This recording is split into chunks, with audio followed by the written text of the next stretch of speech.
ప్రాణం లక్షణం విశుద్ధత్వం అని ఉపనిషత్తు చెప్తుంది. విశుద్ధత్వంతో పాటు ఉపనిషత్తు మరికొన్ని లక్షణాలను కూడా వివరిస్తుంది ప్రాణం గొప్పతనం గురించి. అవి దూర్నామత్వం, భర్తృత్వం, అంగిరసత్వం, ఉద్గీత. దూర్నామత్వం అంటే దూరంగా ఉంది. దూరంగా ఉంది అంటే దేనికి దూరంగా ఉంది? అశుద్ధత్వానికి దూరంగా ఉంది అని అర్థం. భర్తృత్వం అంటే అన్ని అంగాలను భరిస్తుంది, అందువల్ల అది శ్రేష్ఠ భర్త అయింది అని చూస్తాం. అంగిరసత్వం అంటే అన్ని అంగాలకు రసం. ఈ అంగిరసత్వాన్ని రెండు రకాలుగా చూస్తాం. అన్ని అంగాలకు ఆధారం అన్నప్పుడు అర్ధ ప్రపంచానికి ఆధారం అని వస్తుంది.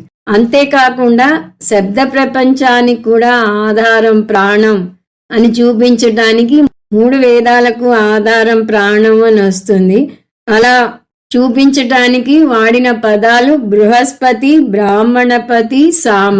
శంకరాచార్య వారు బృహస్పతి అంటే ఋగ్వేదపతి అని, బ్రాహ్మణపతి అంటే యజుర్వేదపతి అని, సామ అంటే ప్రాణ విషయానికి వచ్చేసరికి అందరూ సమానమే, అందువల్ల సామవేదపతి అని అన్నది.